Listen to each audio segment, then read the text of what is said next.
Depuis l'existence des ninjas, il y a toujours eu des guerres et des batailles à mort, notamment ce qu'on appelle aujourd'hui les 4 grandes guerres shinobi. Dans les 3 premières, les villages ninjas étaient opposés et sont entrés dans des conflits majeurs impliquant la mort de légendes comme le surpuissant Raikage, et ne laissant que la misère et la dévastation dans le monde. Et après une 3e guerre qui a été la plus meurtrière de toutes, les pays ninjas se sont enfin alliés pour une même cause lors de la 4e et dernière guerre qui opposa l'alliance shinobi face à Tobi, Kabuto et Madara. Et on peut dire que Sasuke et surtout Naruto ont été les héros de cette guerre en scellant Kaguya et en mettant fin au Tsukuyomi infini. Mais actuellement dans Boruto, une nouvelle guerre se prépare contre Code. Et d'après les paroles de Momoshiki, un carnage va arriver dans peu de temps et qui fera sombrer Boruto dans un grand désespoir. Mais est-ce qu'il fait référence à l'avenue des Otsutsuki sur Terre? Et qui sont les Otsutsuki des 2 stèles détruites? Et quel sera le rôle de Naruto et Sasuke dans ce futur qui n'annonce rien de bon? Vous allez tout savoir dans cette vidéo. Salut tout le monde, c'est Abdou, j'espère que vous allez tous très bien. On va aborder aujourd'hui les futures guerres possibles dans Boruto. Et on ne perd pas de temps, voici la question de culture du jour. Citez-moi au moins 3 combats de Naruto et Sasuke ensemble. Bonne chance à tous et bon visionnage. Avant de commencer la vidéo, laissez-moi vous parler de Senseiya, la légende de la justice. Un jeu mobile disponible sur iOS et Android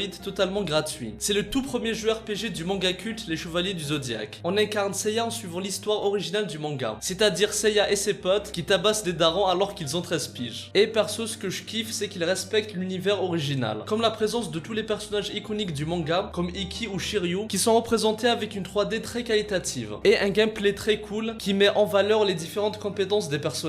Et sans oublier qu'il existe un tournoi PVP dans le jeu, le Galaxian Wars Inter-Server, qui a lieu tous les 15 jours. Et je vous préviens, c'est une boucherie à la Squid Game. Il y a 256 participants au départ et vous aurez des combats intenses jusqu'à atteindre la finale. Et les amis, le tournoi a lieu en ce moment, donc foncez au plus vite pour tenter votre chance. Et s'il vous plaît, ne finissez pas avec un palmarès de 10 défaites, 0 victoire, comme notre très cher Konohamaru. Et les amis, il faut se connecter au plus vite au jeu pour participer à des événements et recevoir de puissants chevaliers d'or, comme Ayolia du lion ou Camus du Verseau. Et là on ne parle pas de fraude comme Namida ou Denki qui sont devenus Chunin par hasard. On parle de personnages surpuissants qui méritent leur titre. Donc voilà les amis, incarnez Seiya, Yoga, Shiryu, Shen et Ikki pour défier les chevaliers d'or et renverser le grand pop pour sauver Athéna en téléchargeant le jeu avec le lien en description si ça vous intéresse ou si vous voulez soutenir la chaîne. La 5e grande guerre ninja. Dans Boruto, le monde des ninjas a connu la paix pendant plus de 15 ans. Et les 5 grandes nations sont toujours en bons termes et il n'y a pas eu de conflit majeur. Et on remarque que les grandes guerres entre shinobi font maintenant partie du passé. Comme lorsqu'on voit le nombre de shinobi formés par village qui a énormément baissé. Boruto a lui-même hésité à devenir un ninja ou à choisir une autre voie. Et jusqu'à présent, Imawari n'a pas encore pris sa décision. Et ça montre à quel point les mentalités ont changé par rapport à l'époque où il fallait former le plus de ninjas possible vu qu'ils représentaient une grande partie de la puissance d'une nation. Et d'après ce qu'on a vu dans Boruto, une guerre qui oppose les ninjas est pratiquement impossible. Déjà Naruto et Sasuke, même affaiblis, peuvent défoncer les autres Kage bras cassés tout seuls. Mais plus sérieusement, c'est que cette fois-ci, le danger vient d'ailleurs. Et je parle bien entendu du clan Otsutsuki. Et durant la bataille contre Kara, le village de Konoha a été le seul à être impliqué durant cet affrontement. Mais l'enjeu devient de plus en plus grand et l'objectif des Otsutsuki est de planter un arbre divin et en récolter son fruit. Ce qui veut dire que ce n'est pas uniquement Konoha qui est en danger, mais bien la terre entière. Et les amis, il y a un détail à ne pas oublier, c'est que lors de la visite d'Urashiki à Toneri, il lui dit qu'ils ont été envoyés, tout comme Kaguya et Ishiki qui sont allés sur Terre pour absorber tout le chakra de la planète. Mais vu que le clan Otsutsuki n'a pas eu de nouvelles, et on supposait qu'ils se sont fait trahir par Kaguya, ils ont envoyé Momoshiki et Kinshiki sur Terre. Et là vous vous en doutez, mais les dirigeants du clan vont sûrement se demander pourquoi aucun d'entre eux n'est revenu, vu que Urashiki et Kinshiki sont morts, et Momoshiki est coincé dans le corps de Boruto, et il est donc très limité dans ses actions. Et l'idée ici c'est que le présumé roi Otsutsuki, qu'on voit peut-être dans la statue de l'épisode 55, va sûrement prendre une grande décision. Et vu que la planète Terre leur pose problème, et que ça fait plus d'un millénaire qu'ils ont envoyé Kaguya et Ishiki, et jusqu'à présent ils n'ont pas atteint leur objectif malgré leurs nombreuses tentatives. Donc la prochaine fois ils n'enverront pas un ou deux Otsutsuki, mais ils enverront toute une armée. Et c'est ainsi que les shinobi vont devoir s'allier une nouvelle fois pour défendre la Terre, et c'est ainsi que va se déclencher la 5e grande guerre ninja, qui sera certainement la pire. Les mystérieux Otsutsuki des 2 stèles détruites. Dans l'épisode 202 de Boruto, Sasuke est allé dans une autre dimension grâce à son Rinnegan. Et en plus du Jubi qui se trouve à cet endroit, Sasuke découvre des stèles qui possèdent des images des Otsutsuki. Et Sasuke en déduit que chaque stèle représente un Otsutsuki qui est venu sur Terre. Et que tous les motifs sont dessinés par paire, vu que les Otsutsuki qui ont été envoyés voyagent toujours en binôme. Et c'est là qu'il remarque que certaines stèles sont très abîmées. Et depuis, on n'a eu aucun indice là-dessus. Mais ça nous fait poser énormément de questions. Il est clair que les deux stèles détruites représentent deux Otsutsuki qui ont été envoyés sur Terre avec probablement le même objectif. Il y a donc plusieurs interrogations sur l'identité et l'importance de ces deux Otsutsuki. J'ai lu vos théories là-dessus et beaucoup pensent qu'il s'agit de Toneri et d'Agoromo ou bien de ses fils Ashura et Indra. Et les amis, ça c'est juste impossible. Et il faut comprendre une chose. Ces stèles représentent des Otsutsuki purs, alors que Ashura, Indra, Agoromo et même Toneri ne sont pas des Otsutsuki à 100%. Kaguya a une relation avec un humain et c'est ça qui donne la naissance à Agoromo et à son frère Amura. Donc toute leur descendance ne sont pas des Otsutsuki purs, vu qu'ils ont une partie humaine. Et ceux qui disent que c'est Urashiki, alors là c'est peu probable, car de 1 il n'a pas voyagé en binôme, alors que là sur les stèles on voit bien qu'il s'agit d'un duo. Et de 2, vu comment il s'adressait à Momoshiki, il est clairement d'un rang inférieur. Et les amis, en plus de tout ça, il faut savoir qu'Urashiki est un personnage qui n'existe pas dans le manga, donc il ne peut pas avoir une aussi grande importance. Maintenant passons à l'analyse. Déjà ce qui m'a interpellé c'est l'ordre des 6 stèles. Regardez, au milieu il y a Ishiki et Kaguya, et à gauche il y a Momoshiki et Kinshiki, et les deux stèles détruites sont à droite. Et on sait que Kaguya et Ishiki sont venus avant Momoshiki et Kinshiki. Donc s'il y a un ordre d'arrivée, ça veut dire que les Otsutsuki des deux stèles détruites sont venus sur Terre avant même la venue de Kaguya et Ishiki. Donc il y a plus d'un millénaire. Et les amis, juste ça c'est une dinguerie monumentale. Et le fait qu'elles soient détruites n'est pas un hasard. Ça peut vouloir dire qu'ils sont morts ou bien qu'ils ont trahi le clan Otsutsuki. Et du coup ils ont détruit les stèles pour cacher leur identité. Et je pense que peut-être Amado a un lien avec tout ça. En tout cas j'ai plusieurs théories là-dessus et je vous ferai une vidéo consacrée à ça si ça vous intéresse. En tout cas ce qu'il faut se dire c'est que deux Otsutsuki encore plus dangereux que Kaguya et Ishiki sont arrivés sur Terre il y a plusieurs millénaires et risquent de faire une apparition dans le futur qui bouleversera le monde.